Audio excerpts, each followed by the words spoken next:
Welcome dear रॉकर्ड्स। आज हम देखने वाले हैं बकासुरान। तो इस मूवी की शुरुआत में एक कार को दिखाते हैं जो जंगल की तरफ जा रही है। थोड़ी दूर जाने के बाद वो कार एक सुनसान एरिया में रुकती है और उसमें से एक आदमी एक जवान लड़की के साथ उतरता है। बस वो लड़की थोड़ी डरी हुई और घबराई भी दिखती है। फिर वो आदमी उस लड़की को एक अजीब से रूम में लेकर आता है और देखने से तो आपको पता चल ही रहा होगा कि उस आदमी का इरादा क्या है। बट जैसे ही वो उस लड़की के साथ कुछ गलत करने ही वाला होता है, तभी वहाँ पर एक अधेड़ उम्र का आदमी आता है जिसका रासू है। पहले तो वो उस बदमाश आदमी को कुत्ते की तरह मारता है और फिर उसको घसीट घसीट कर जंगल में लेके जाता है, जहाँ पर एक बड़े पत्थर से उसके सिर को कुचलकर उसकी जान ही ले लेता है। और फिर यहाँ से सीन शिफ्ट होता है और हम उस आदमी को एक शिव मंदिर में मस्त पूजा करते हुए देखते हैं। एंड दूसरी तरफ उसी गाँव में एक घर में एक औरत का मर्डर हो गया है, जहाँ पर कमिश्नर अरुल वर्मा आकर उसकी छानबीन करने लगते हैं। इसके बाद सीन फिर से शिफ्ट होता है और हम अरुल वर्मा को अपने असिस्टेंट के साथ यूट्यूब चैनल्स के लिए हुए देखते हैं। दरअसल वो क्राइम स्टोरीज पर वीडियो बनाकर अपलोड किया करते हैं। अभी वो लोग शूट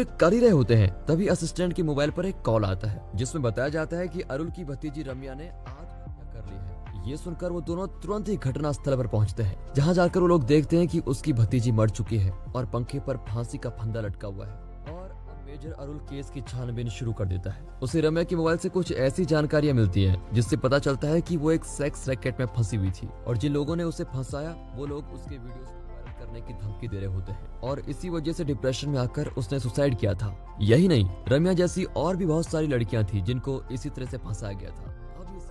मिलने के बाद वो अपने भाई और भाभी के पास जाता है और उनको सारी बात बताता है, जिसको सुनकर वो दोनों बहुत दुखी और हैरान भी होते हैं। अब अरुल उनसे रिक्वेस्ट करता है कि देखो, के साथ जो हो गया सो हो गया, लेकिन और दूसरी लड़कियों के साथ ऐसी हरकत ना हो। इसके लिए मुझे आप दोनों का साथ चाहिए। आप दोनों दुनिया के सामने आकर सारी बातें रखें ताकि मुजरिमों को सजा मिल सके। इसके लिए रम्या के पिताजी राजी हो जाते हैं, लेकिन उसकी माँ कहती है ऐसा करने से उनकी बहुत बदनामी होगी और वो नहीं चाहती कि मृत्यु के बाद लोग उनकी बेटी के बारे में कुछ भी भला बुरा और इसलिए वो दोनों हाथ जोड़कर मना कर देते हैं। अब अरुल खुद ही मुजरिमों को पकड़ने के लिए अपने असिस्टेंट के साथ अलग अलग जगह पर तलाश शुरू कर देता है। फिर वो लोग एक जगह पर छापा मारकर बहुत सारी औरतों और लड़कियों को इस गलत काम से छुटकारा दिलाते हैं। और दूसरी तरफ हम भीम रासू यानी कि रासू को देखते हैं, जो एक के बाद एक मर्डर करता चला जाता है। ऐसा लगता है जैसे वो किसी खास मिशन पर है। वो सिर्फ उन्हीं लोगों को मारता है जो लड़कियों के साथ घिनौने काम किया करते हैं। और अब क्योंकि वो बेरोजगार है, इसलिए नौकरी की तलाश में दर दर भटकता हुआ दिखाई देता है। ऐसे एक दिन वो एक घर में छोटे मोटे काम करने के लिए जाता है,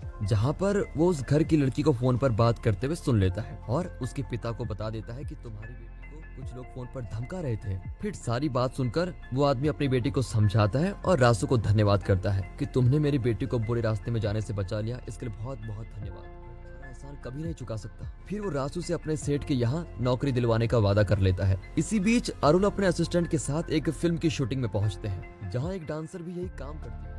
और जब मेजर अरुल इस लड़की को रम्या के मोबाइल में रिकॉर्ड आवाज सुनाता है, तो वो अपने मोबाइल में भी उसी आवाज की रिकॉर्डिंग सुनती है। इससे पता चलता है कि उन दोनों का दलाल एक ही है। वो डांसर बताती है कि मैंने उसको कभी देखा नहीं है, लेकिन उसका नाम कुलू आरम है और वो सालेम का सबसे बड़ा दलाल है। और अब इस क्लू के बेस पर अरुल और उसका सालेम पहुंच जाते हैं। वहां जाकर दोनों उस दलाल को ढूंढ निकालते हैं और उसकी जबरदस्त कुटाई करते हैं। उधर रासू को एक और आदमी का मर्डर करते हुए दिखाया जाता है। पता नहीं बेचारा क्या ठान के आया है कि एक क्रिमिनल को साफ किया ही जा रहा है। वह आदमी को छोड़ो, रासू इसके बाद उन औरतों के पीछे लग जाता है जो लड़कियों की दलाली किया करती हैं। उसका पीछा करते हुए वो उसके घर तक पहुंचाता है और उसको भी बेरहमी से मर्डर कर देता है।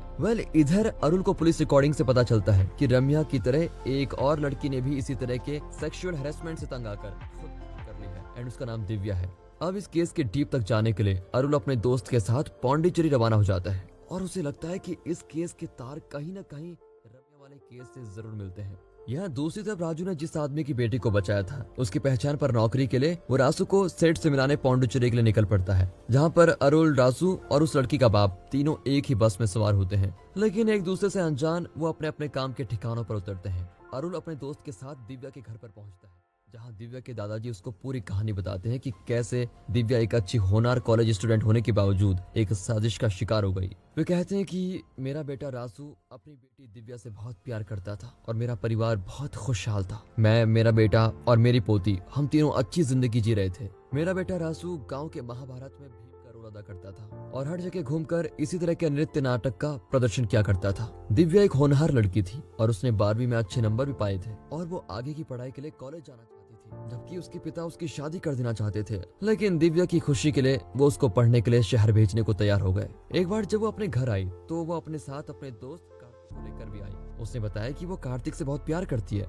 और उसी से शादी करना चाहती है। दिव्या की बातें सुनकर उसके पिता और दादाजी थोड़े हैरान हो गए थे, लेकिन फिर इस बात पर सहमत होते पहले दिव्या अपनी पढ़ाई पूरी कर लेगी, उसके बाद शादी के बारे में सोचेंगे। और उसके कुछ दिन के बाद तक सब कुछ ठीक चलता रहा।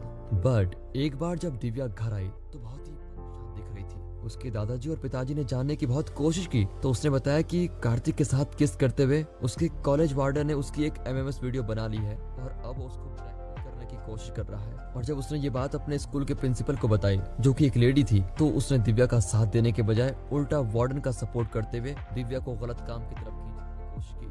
कॉलेज के प्रोफेसर ने भी दिव्या के साथ जबरदस्ती करने की कोशिश की। इन सब बातों से परेशान होकर दिव्या अपने घर आई थी और उसने तय कर लिया था कि वो कभी कॉलेज नहीं जाएगी। ये सुनने के बाद उसके पिता और दादाजी ने उसको बहुत समझाया और उसका साथ दिया। धीरे धीरे दिव्या नॉर्मल होने लगी। एग्जाम के दिन बहुत करीब आ रहे थे। अब क्योंकि दिव्या कई महीनों से कॉलेज नहीं गई थी तो उसे एग्जाम देना पड़ रहा था, लेकिन हॉल टिकट के लिए उसे कॉलेज जाने की जरूरत थी। तो वो अपने पिता के साथ कॉलेज जाती है। वहाँ जाने पर उसे पता चलता है कि इतने दिनों तक कॉलेज से एब्सेंट रहने के कारण हॉल टिकट नहीं मिल सकता। ये सुनकर दिव्या बहुत निराश हो जाती है और हॉल टिकट पाने के लिए कॉरेस्पॉन्डेंट हेड के पास रिक्वेस्ट करने के लिए जाती है। अब उसके पिता रासू बाहर बैठकर उसका वेट कर रहे होते हैं। दिव्या जैसे ही अंदर जाती है तो हेड उससे कहता है कि इतने दिन तक कॉलेज से गैर हाजिर रहने के कारण तुम्हें हॉल टिकट नहीं मिलेगा। दिव्या बीमार होने का बहाना भी करती है, पर वो बदमाश नहीं मानता और उसको धमकी भी देता है कि मैं तुम्हारे वीडियो वायरल कर दूंगा। ये सुनकर दिव्या बहुत डर जाती है और रिक्वेस्ट करती है कि सर प्लीज मेरे वीडियो को वायरल मत करना, नहीं तो मेरी बहुत बदनामी होगी और आप जो कहेंगे वो करने को तैयार हो। अब उस सिचुएशन का फायदा उठाकर वो बदमाश उसके साथ रेप करता है और उसके बाद वहां से चला जाता है। ये सारी घटना दिव्या अपने मोबाइल में रिकॉर्ड कर चुकी है, लेकिन अब उसकी हालत ऐसी है कि वो जीना नहीं चाहती,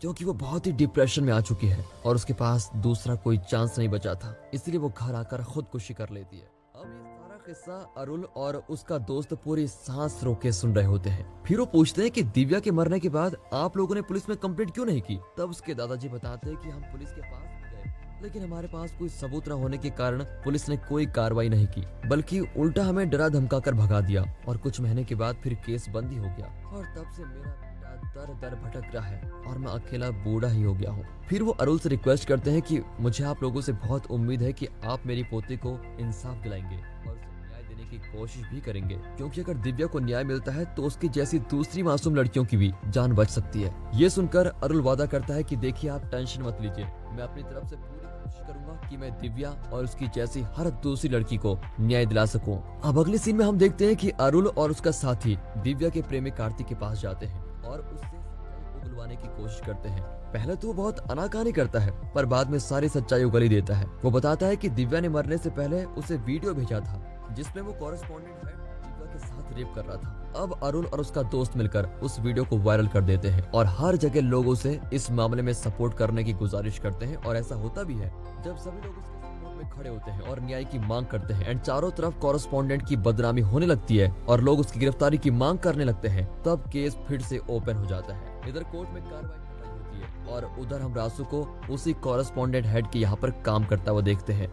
यहाँ से हमें पता चलता है कि रासू ने इसी मकसद से यहाँ काम करना शुरू किया था ताकि वो अपनी बेटी की मौत का बदला ले सके। जैसे उसे पता चलता है कि वो आज यहाँ से चला जाएगा, वो तुरंत उसके घर में घुसकर उसके नौकरों को मारते हुए उस तक पहुंच ही जाता है और बहुत बुरी तरीके से उसे चाकू से मार डालता है और फिर अपनी गन निकालकर उसको गोलियों से छलनी कर देता है। एंड आई होप इस सीन को देखकर आपको काफी जबरदस्त फील हुआ होगा, क्योंकि हर रेपिस्ट के साथ यही होना चाहिए। और अब अपने आखिरी मकसद को अंजाम देने के बाद रासू अपने घर आता है। आखिरी सीन में हम देखते हैं कि मेजर अरुल दिव्या के पिता रासू से मिलकर उसे इस बात की बधाई देते हैं कि उसने अपनी बेटी के कातलों का बदला लेकर गुनहगारों को बड़ा अच्छा सबक सिखाया है। इस पर रासू हाथ जोड़कर कहता है कि जो कुछ भी मेरी बेटी के साथ हुआ और किसी लड़की के साथ ऐसा हुआ, इस बात का ध्यान रखना आप। और इसी तरह के ग्रेट मैसेज के साथ इस मूवी की दी एंडिंग हो जाती है। तो दोस्तों, अगर वीडियो अच्छी लगी हो, मूवी अच्छी लगी हो, स्टोरी अच्छी लगी हो, वीडियो को लाइक कीजिए और चैनल को सब्सक्राइब करना बिल्कुल मत भूलेगा। बाकी मिलते हैं अगली ऐसी ही मजेदार मूवीज के साथ। तब तक के लिए गुड बाय, अपना ख्याल रखिए and finally thanks for watching.